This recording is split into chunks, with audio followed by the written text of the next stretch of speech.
Masechet Baba Mesia Daf Sadi Gimel Nu Mishnah Koses Adam Al Yedei Asmo Al Yedei Beno Bito HaGedolim Al Yedei Abdo B'Shifchato HaGedolim Al Yedei Ishto Mipnei Sheyesh Bahen Da'at אבל אינו כוסס על ידי בנו ביתו הקטנים, ולא על ידי עבדו בשפחתו הקטנים, ולא על ידי בהמתו מפני שאין בהם דעת. We learned this Mishnah already on the previous daf. A person can make a stipulation on behalf of himself. He's the worker and he's entitled to eat produce while he's working in someone else's field.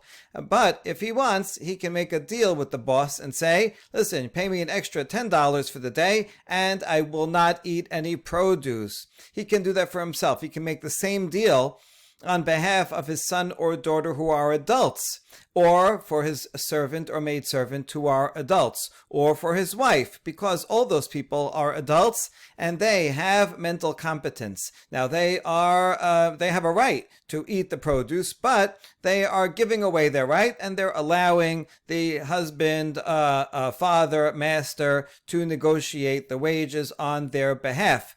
Or if it's from Shamayim, their gift, their God-given right to eat the produce, they can waive that right and allow the father to do so on their behalf. However, a father cannot make such a deal for his son or daughter who are minors, or his servant and maidservant who are minors, nor for his animal, because they do not have mental competence to give away that God-given right.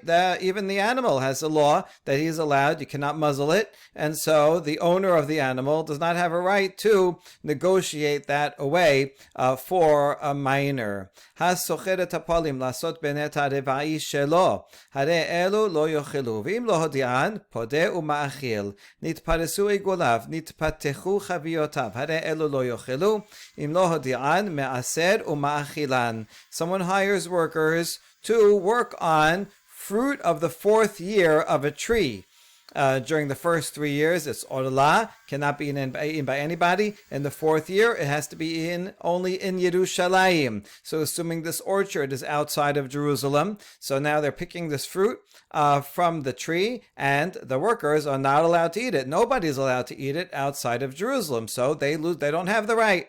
However, the boss should tell them, listen, you're coming to work for Neta Reva'it, so then they'll know that they cannot eat it, and they'll decide if they want to come and work anyway, or if they'll charge a little extra. So he should tell them. If he tells them and they agree, then that's it. He has no further obligation. However, if the boss did not tell them, he said, just come work on my field.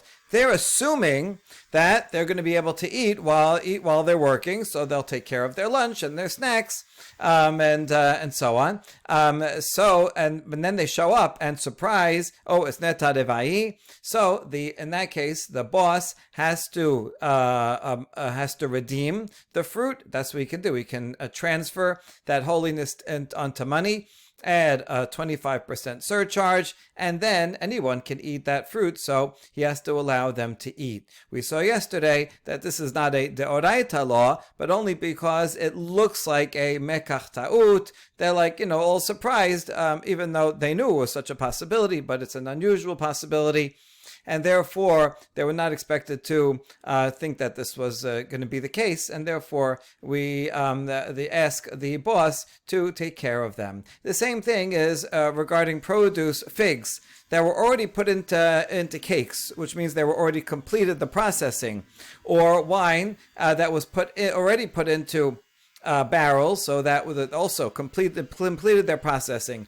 Once it's processed, that's it. You have to take maaser, and therefore the workers no longer can eat from them. And in this case, the cakes broke apart, or the barrels of wine opened, and they have to be put back.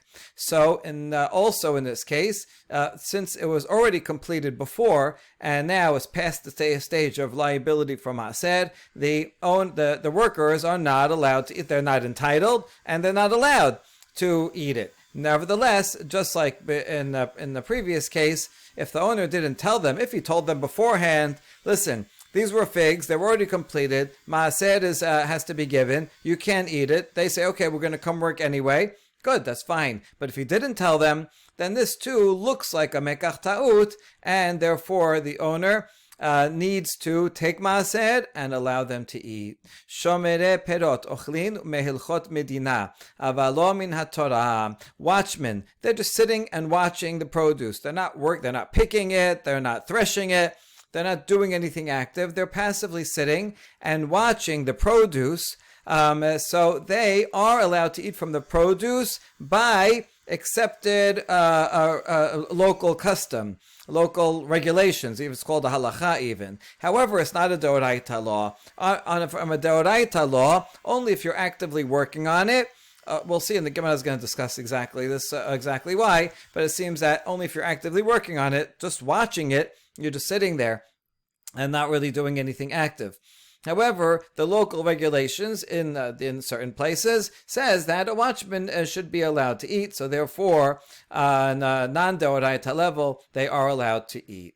Good, Gemara is going to discuss the last case. Shomere perot amarav lo shanu ela shomere ginot ufardesin aval shomere gitot va'aremot ochlin min haTorah kasavar meshamer keoseh maaseh dameh. So we're going to see two interpretations of this last line between Rav and Shemuel. Rav says that when do we say that they eat because of Ilchot Medina but not from the Torah? That's if they're watching gardens and orchards which are not, they're still attached to the ground and not yet ripened and ready for harvest. So it's the reason why they do not eat from the Torah is because it's too early. Remember, the previous Mishnah said that the workers only get to eat if it's at the time of completion, meaning from the harvest, when it's ready to be harvested, through the processing until it's piled up and smoothed out. But this is too early, and that's why they don't deserve to eat. However, they don't deserve to eat midoraita. But for them, the local law says no. Even though it's too early in the season, they get to eat. However, if they are watching wine presses or piles of detached produce, so now it's during the processing, it's not yet completed. The piles aren't yet finished and smoothed out. And so at this point, it's during the processing. Therefore, they can eat from the Torah because it's during the right time. Now, according to Rav, we see that safeguarding is considered performing a labor, and therefore we consider guards like anybody else, like people who are threshing or people who are picking. They're allowed to eat as long mina Torah, as long as it's within that set time period. But if it's too early, then mina Torah they cannot. Then that's why we have the provincial regulation that tells them that they can eat only from that law. That's Rav's opinion, who thinks that guarding is an active thing. Even though that might be just sitting down, you have to be very active and paying attention. Shemuel disagrees. Shemuel amar lo shanu ela shomrei gitot va'aremot aval shomrei ginot ufardesim enan ochlim lo min haTorah velo melchot medina kasavar meshamer elav keoseh maaseh dameh. Shemuel says no. This law that you eat not midoraita but only because of the provincial regulation, that is only talking about if it's wine presses and piled. In other words, it's detached from the ground. And he's watching it. So from Torah law, he does not get to eat because Shemuel thinks, here's the last line, that guarding is passive. It's not like actually working. And therefore from Torah law, they do not get to eat. The provincial code says they can. However, in a case where it's still attached and not yet ripened, and they're watching it while it's attached to the ground and it's still growing, then they do not eat at all, not from the Torah and not from provincial law, because that's two steps removed. Number one, they're not actively working. Number two, they're outside the right time period, so they get nothing at all. That's Shemuel's opinion. Mativ Rav Acha bar Rav Huna. Hamshemer tapara metameh begadim. We have a challenge against Shemuel, who says that guarding is not considered working, because here we have a braita that someone who safeguards the para aduma. We have a law that anyone who is dealing with the para aduma from the time of shechita until the ashes are prepared becomes tameh. And so this guy is simply watching it. Let's say they did shechita, and so now you have the animal on the floor. He's watching it, and as they burn it, he's watching it. The ashes, he's watching it. So at any point during that time, the watchman, he also his clothing becomes tameh. So we see that he's doing something that watching is considered a significant act. And Shemuel, if you say that guarding something is not considered an act, then why does it become tameh? Why does his clothing become tameh? Amar Rabba Bar Ola gezerah shema yaziz ba'eber. And so Rabba Bar Ola says, you're right, D'oraita law he wouldn't have to, but we make a gezerah that he may move a limb, right? The animal's there, they did shechita, but the limb is sticking out, and so he moves it, so then he is actually physically working with the animal and touching it, since there's a likelihood that the watchman is not going to just sit by on the side, but will actively be involved in moving something. Therefore, we say, you know what, the watchman, we're always going to consider you tameh. Okay, Shemuel answered that question. Rimativ Rav Kahanam, Shemer arba v'chamesh mikshaot, hareze lo yemale kereso me'achad mehem, ela mikol echad ve'echad ochel lefi chashbon, v'yamad mishamer lav ke'oseh ma'aseh dameh, amai ochel. Another challenge against Shemuel.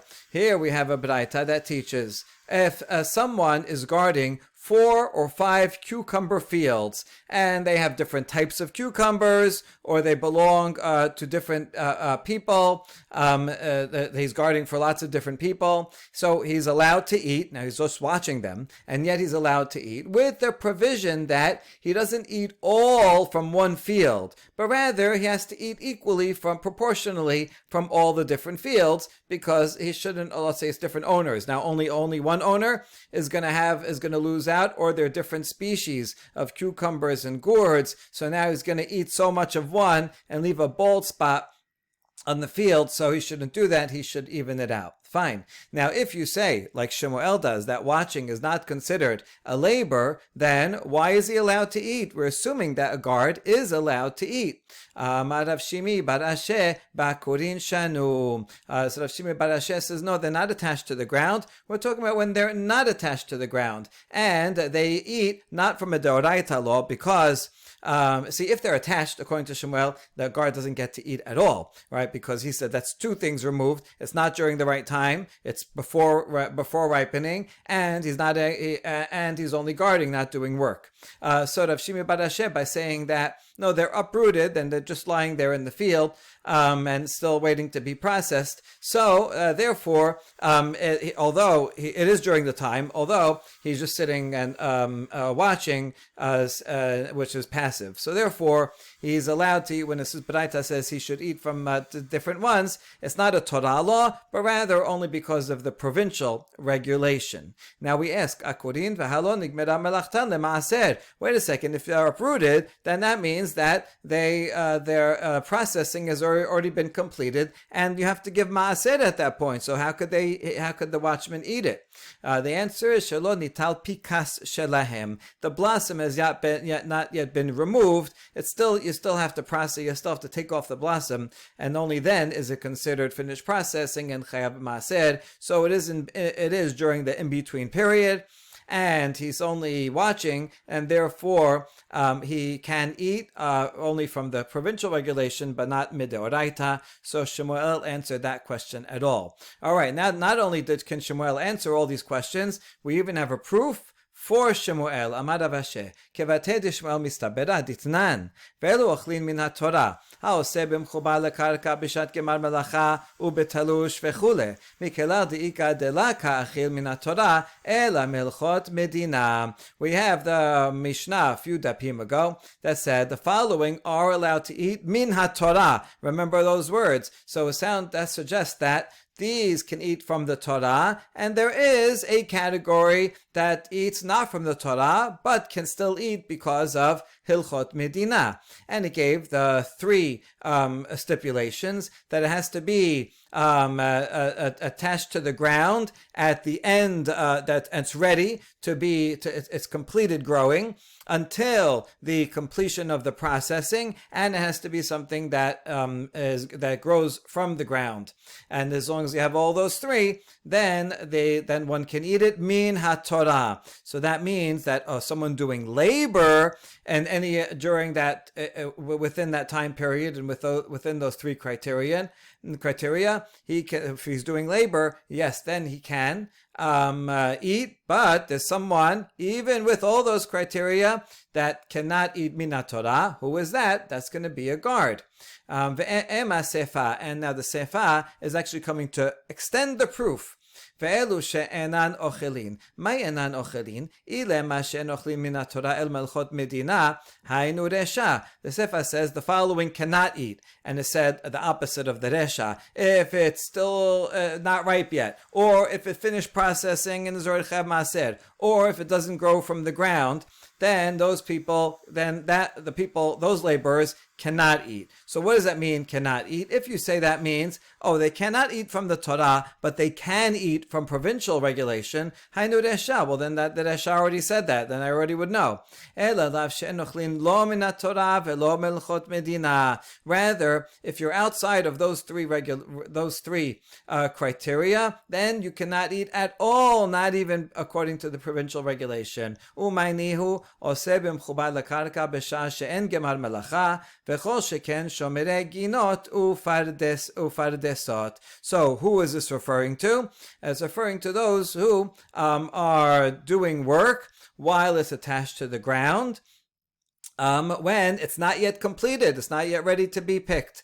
And all the more so, watchmen who are watchmen of gardens and orchards. Even someone actively working, let's say they're pulling out weeds while during the time of growth, they don't get to eat at all, not according to Torah, not according to provincial regulations, and certainly not a guard who is not even doing work according to Shemuel. So if it's too early before the time, they don't get anything. And when the Mishnah says these eat min haTorah during that time, the right time period, so that means there's another person that eats during that time period, but not min haTorah. That's a guard who eats according to the provincial regulation. Okay, so we finished with that Mishnah.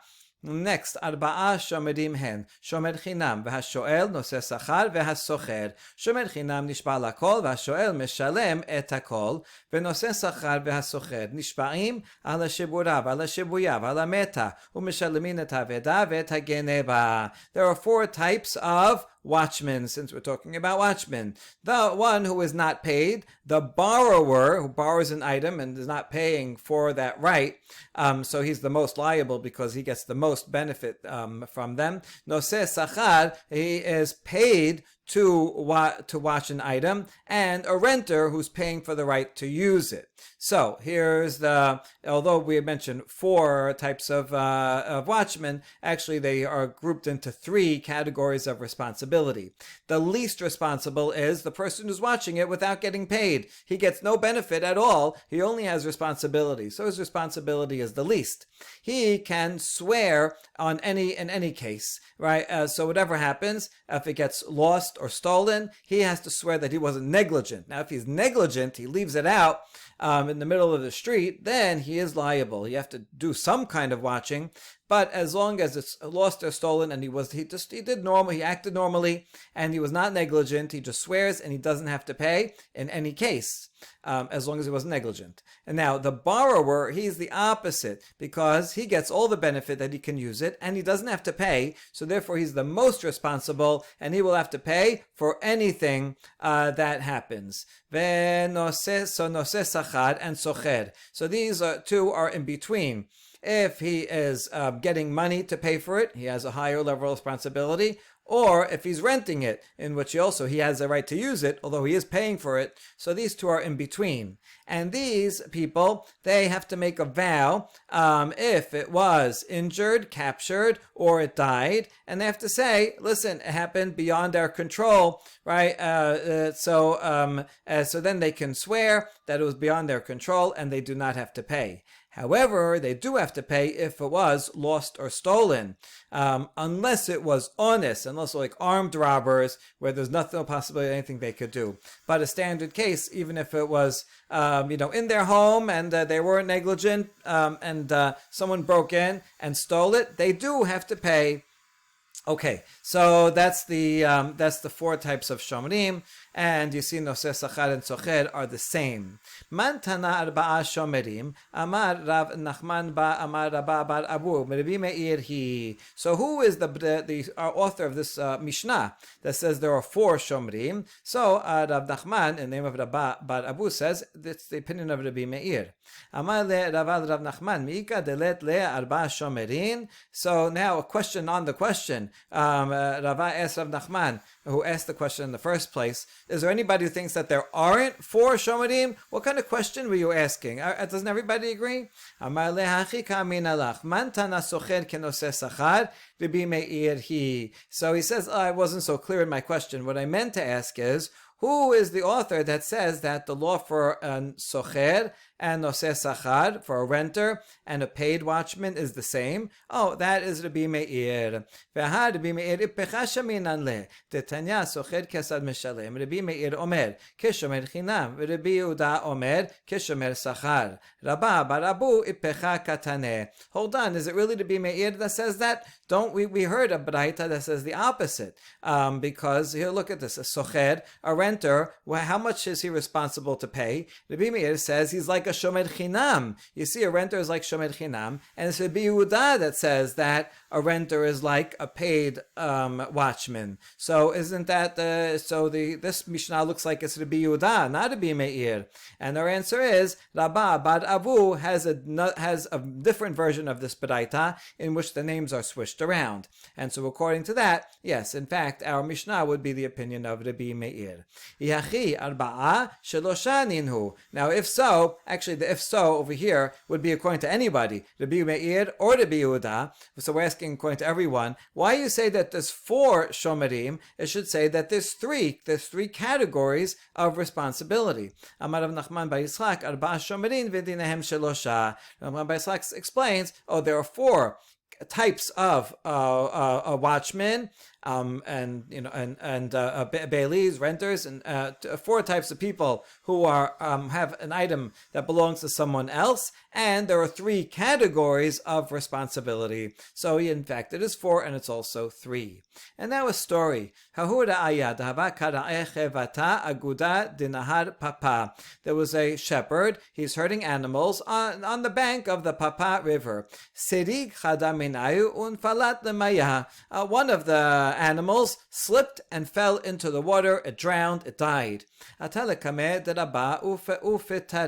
So they came to Rabbah to adjudicate it, and he said, Patur, to the shepherd, you don't have to pay. Amar Maya. He said, what can he do? Even though a shepherd is paid, so he's a shomer sachar, and therefore he should be responsible normally. However, if it's honest, something beyond his control, then he does not have to pay. And in this case, what could he have done? He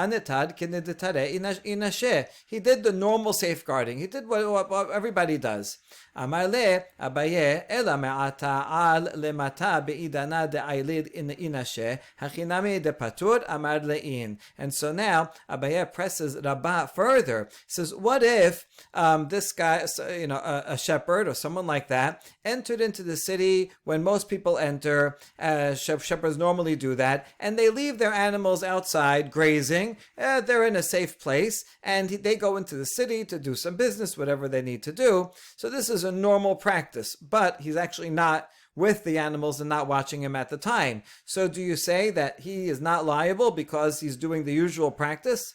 And Abba says, yes, that is what I say. You're right, he could have done more, but as long as he's doing the normal practice. that's fine. Gana purta bidana de ganui nashe hachinami de patur amar le'in. And so Abaye presses further. What if the shepherd takes a nap at the time when people usually take a nap? They take a siesta in the middle of the day when it's hot out, and so he's napping, and then an animal gets stolen. So he's not liable? And Rabba says, yes, that's in fact what I think. Itibe eluhem onasim sheshomer sachar patur alehen kegon batipol sheba vatikachem v'tane'arim hiku lefi hareb amarle hatam bechazane mata. Abaye challenges Rabba from the following baraita that says the following is an example of ones that a paid watchman would not be liable, has to rise up to this level. And the example is from the first chapter of Iyov, where it says this band of marauders from Sheba, they came, and while the animals were plowing and the donkeys were feeding, they came and they stole the animals, and they killed the people that were watching the animals by sword. So you see, that is a very high level of danger, and so that's what it would take for a shomer sachar to be patur. But if it was less than that, then the shomer sachar would be chayav. That's a challenge to Rabbah, because Rabbah says even if they're napping during the day, if that's the normal thing, they just have to do what people normally do, and then they will not be liable. But over here, this requires a much higher level of responsibility. So Rabbah answers, that this baraita is talking about city watchmen. Chazan, we say today, is like a cantor, but really it was someone who was in charge of in that case, the synagogue. Here, chazan means the person who's in charge of the city, who's a watchman for the city. This is a professional guard, city guard, standing at the gates and all around. So that person has to be fully aware and ready. And so a city watchman will be liable for everything up to a marauding army. What can he do? The guard is not responsible. But that's what we're talking about here. Rabbah was talking about a personal watchman who takes something. You have some animals. I'll put it on my farm, in my courtyard, and I'll watch it for you. In that case, or a regular shepherd. In the case of a regular shepherd, it's sufficient that they just do what most shepherds do. So that's an answer. Next question, ETB. Ad matay shomer sachar chayav lishmor ad kedeh hayiti bayom achalani choreb vekerach balayla. Here was a braita that says, how responsible is a shomer sachar? How much does he have to watch? He has to go up to the level of Yaakov. Yaakov was a shomer sachar. He was watching the sheep of Lavan and getting paid for it. And Yaakov said, in the day I was consumed by drought and frost by night. I was up all night, all day, no matter what the weather is. He was totally devoted and 100% responsible. Only if you do all that, you're up day and night, never leaving watch of the sheep, and then still something happens, okay, then patur. But up to that, he is responsible. And so that would mean that he takes a nap during the day or leaves the animals and goes into the city while they're out in the pasture. Then he would be liable, challenged to Rabbah. Amar le hatam name bechazane mata. So Rabbah answers, that also is talking about the professional city guards. They have to be up day and night, no matter if it's cold or hot.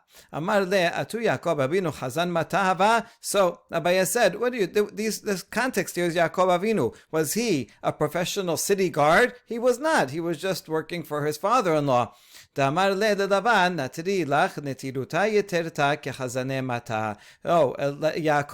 said to Lavan, I will safeguard your sheep. I will be so responsible like a professional city watchman. So since he took upon himself that higher level of responsibility, that's why Yaakov Avinu had that. However, for a normal watchman, a normal shepherd is only responsible to do what most people act, how most shepherds act. And if he wants to take a nap during the day, he can. And if it gets stolen during his nap, then he is not liable. Itibe ro'eh she'aya ro'eh v'hiniach edro ba'al ha'ir ba'ze'eh v'taraf ba'ari v'daras en omrim ilu haya sham haya masil ela omdim oto im yachol hasil hayab ve'im lav patur.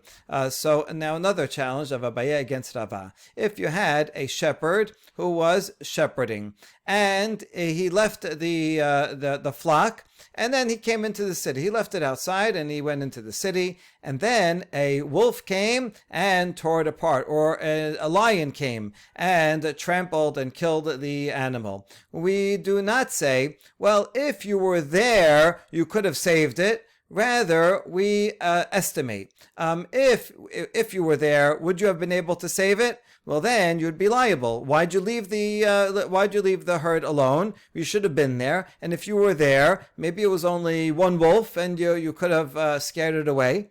And so therefore you're liable. However, if not, if there was a whole pack of wolves, a whole pack of lions, and even if he was there, he would not have been able to save the sheep. So then he's patur, even though he left and he shouldn't have left. But even if he stayed, he wouldn't have been able to do anything. So that's the braita. My love da'al be'idana da'alei inashe. Now, are we not talking about that he went into the city at the normal time that everybody goes into the city, and normally people leave their herd unattended during that time, and yet you see that he is liable, right? If he could have saved it, he is liable. So that's a challenge to Rabbah, who said he's not liable. He can go into the city when everybody else does.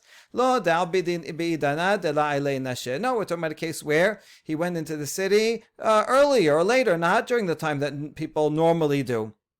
And so that's why he is liable if he could have saved it. Yachi amai patur. Wait a second. If he went in during the wrong time, then why is he not liable in a case where he could not have saved it? Techilato b'pishiyav sofa be'ones hayav. This would fit into a case of where initially he was negligent. In the end, it was an accident beyond his control. In such a case, one is liable. In other words, even though it was honest, and even if he was there, he wouldn't have been able to do anything. Nevertheless, because he was negligent in the beginning by going in and leaving the herd alone and going into the city at a time that is not normal for people to do so, well, in that case, he is liable, right? Even if it would have happened anyway, but still, because he did something wrong, he is liable. So why do you say im lav patur? It should be chayav.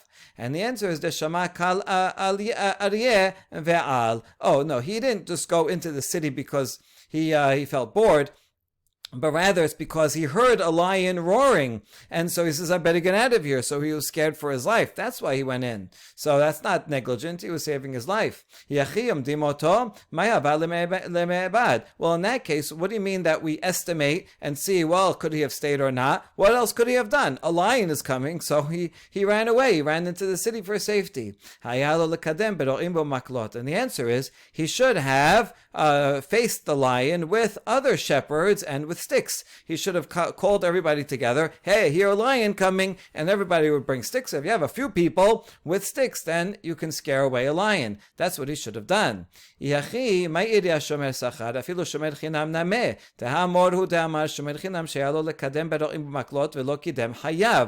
so, then why is he liable only if he's a shomer sachar, even if he's a shomer chinam? Because the master has a statement that says even the shomer chinam, if he could bring together some other shepherds with sticks and scare away the lion, and he didn't do that, then even a shomer chinam is liable. So how come you're saying that this applies only in the case of a shomer sachar? We assume that a shepherd is a shomer sachar, and the answer is shomer chinam bechinam, shomer sachar besachar. A shomer chinam only has to call people together if they're willing to do so voluntarily. Maybe they're also shepherds, and together they all want to join together so to protect everybody protect their own sheep.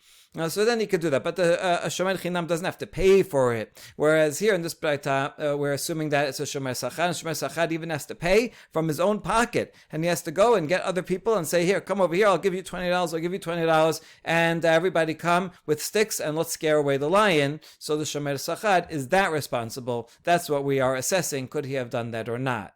Ve'ad kama. Now, if he does pay, how much does he have to pay out of his own pocket? $100, $1,000?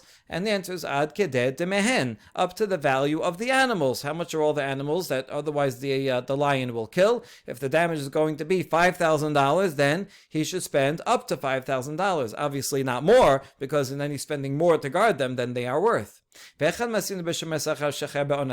Hold on, if he's paying all this out of his own pocket, that means he's paying $5,000 out of his own pocket to save these sheep. So you're saying that he is liable in an honest. This isn't honest. The lions are there, and now he's going to be out all that money. The same as if the lions came and then he would have to pay for them. Okay, so then he's paying for these extra guards to come and help him, but he's also going to be responsible, but it's honest. You should not have to pay. And the answer is that no, it means that the Shomer Sachar has to shell out the money, but the owner will pay him back. But because Shomer Sachar, he does have to go and lay out the money to get the people to hire the people to help guard with him, whereas Shomer Chinam does not even have to lay out the money at all.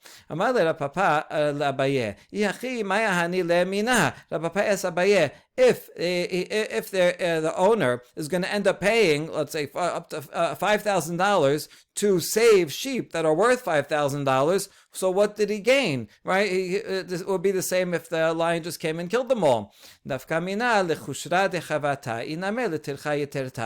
does make a difference if we're talking about the fitness of the animals. Maybe these animals that he owns, he took care of them a lot, and it would be difficult to find other animals that are so fit and fat or strong or whatever. He knows these animals, and so he wants them. Or the extra effort to go and, even if you could find them, to go and have to go back to the marketplace and buy animals, it takes a lot of work. It's actually easier to not get them killed in the first place. Go get some sticks. Those are easy to find and scare them away, even if in the end it'll be $5,000 in either way. All right, all that is the opinion of Rabbah, who is pretty lenient on the Shomer Sachar. He just has to do what normal shepherds do. Rav Chisda veRabbah bar Rav Huna la'asibira lehu had Rabbah tamri lehachi yehabi lach agra linture li netiruta yeterta. However, Rav Chisda and Rabbah, different Rabbah, this is Rabbah, the son of Rav Huna, they do not agree with Rabbah, the great the Rabbah of the third generation, because these two sages say that the reason why the owner gave money to the Shomer Sachar is so that he should safeguard it at a high level and not take a nap in the middle of the day and not just leave them alone and go shopping in the middle of the day. No, he is responsible to do everything. Of course, if there's a really a whole band of marauders, armed guards, army comes, lions come, okay, of course, then he's not, but then he's patur, but he has to watch them more than just what regular people are doing. He has to be with them all the time. Bar adas yibola'a have kama abar chevata agamla deneresh. Now we have a story about Bar Ada. He was a porter, a mover, and he's moving these animals across a narrow bridge of Neresh. One animal pushed another, and it fell into the water and drowned and died. So the case came to Rav Papa. Rav Papa said, the shepherd or the porter, he has to pay for the lost sheep to the owner. So the shepherd said, what can I do? What am I supposed to do? I have to get them across the bridge. So it fell. So the judge said, Rav Papa said, you should have passed them by one so that they wouldn't push each other. If you did one and then come back and do another one, then they would not push each other. You should have been more careful. So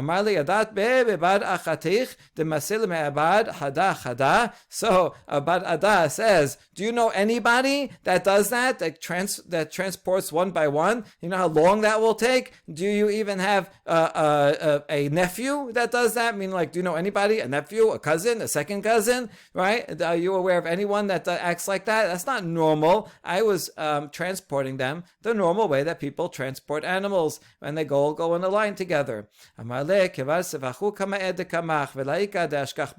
Papa says, you have an old argument. Many people before you shouted what you're shouting, but nobody paid attention to them. Therefore, I'm not paying attention to you either, right? This is the law. You should have been more careful. If you want to take a shortcut, then it's your risk that you're sending them all at the same time. If you don't want to take the risk, then you should have done it one by one. So you see here that the Rav Papa is more stringent, not like Rabba, but more like Rav Chisda, and saying you have to do over and above. You're a paid mover, and so you have to do more over and above, more responsible than what a common person would do, even with their own sheep.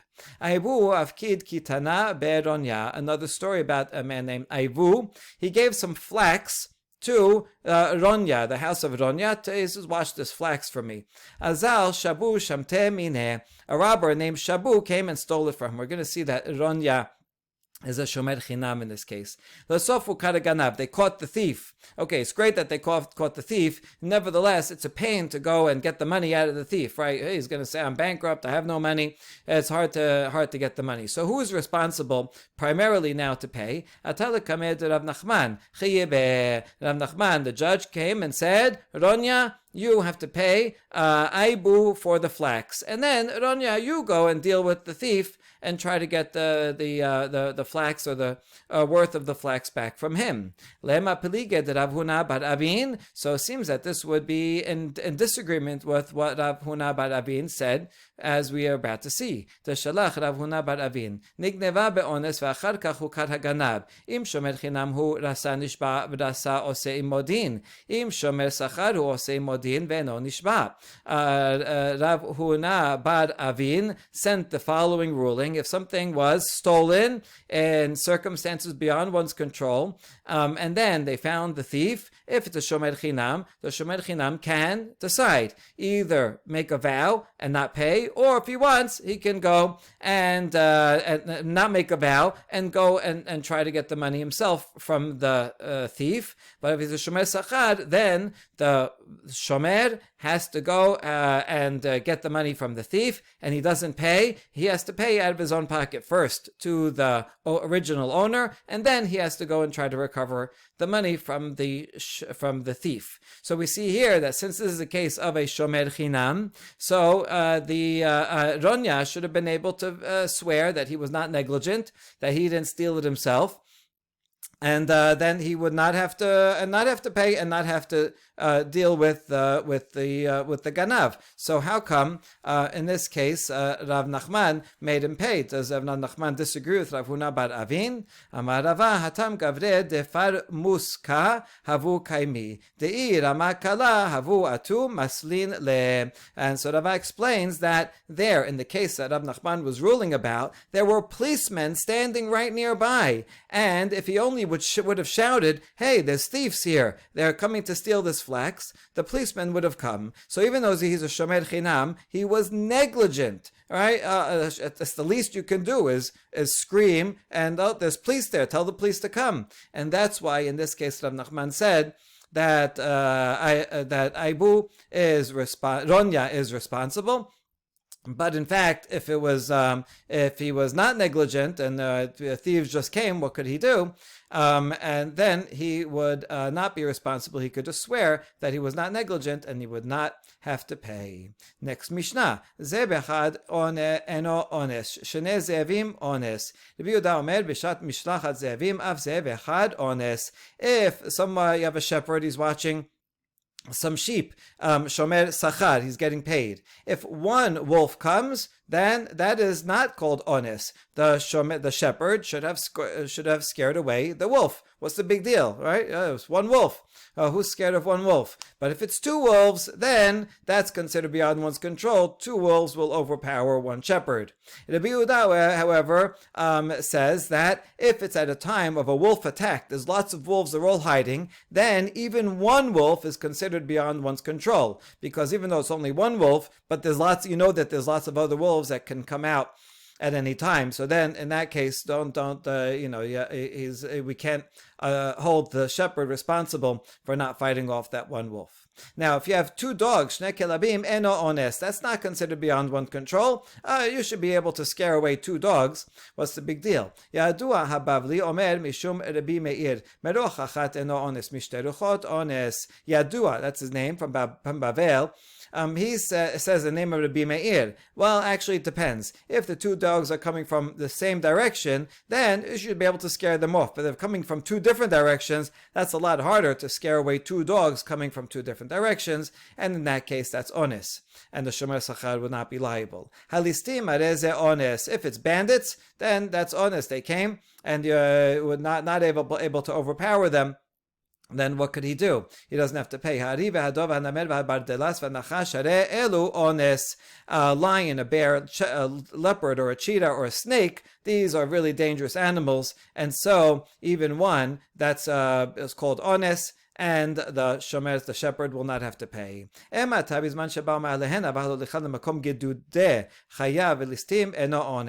all this that we said, that he would be responsible, that he would be ones, that would not be responsible, is only if a lion or many dogs and so on came on their own. He's out in pasture in a normal place, and then from out of nowhere these marauders came. However, if the shepherd brings the flock to a dangerous area where there are lots of wild animals or where the bandits are, so then why are you bringing the flock to a dangerous place? In that case, that's not called beyond his control. He should have controlled and done his best to avoid a dangerous area.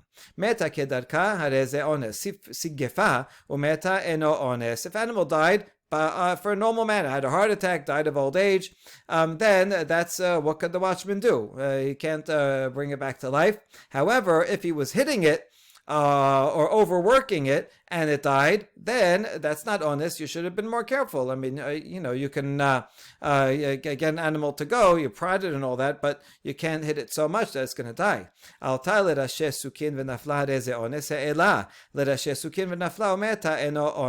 If an animal went on its own up to a top of a cliff, you have these donkeys and gazelles, they know how to climb. So if it went up there on its own and then it fell and died, what can I do? The animal is supposed to know where it's going and how to handle the terrain. However, if the shepherd brought it up to the top of a cliff, it didn't want to go there on its own, and then it fell and died, then that's not considered beyond one's control. Again, you don't bring the herd to a dangerous place. If it went on its own, maybe if it had wanted to eat something up there, well, that's its own problem. But if you bring it up there, then that's the shepherd's problem. All right, challenge. The beginning of the Mishnah says, 1 wolf the shepherd should be able to scare away.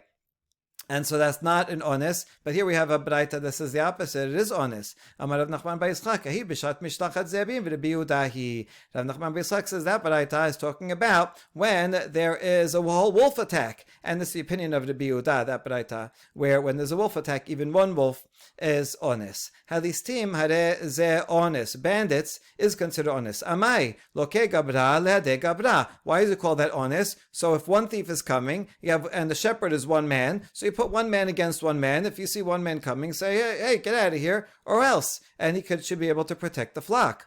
Amara belistim mizuyan. So Rav says, we're talking about armed bandits. If the bandit is unarmed, so then the shepherd should stand up to him and scare him away. But if he's armed, then what is the shepherd supposed to do? He doesn't have to give his life to protect the sheep. Good question. What if the bandit is armed, but the shepherd is also armed?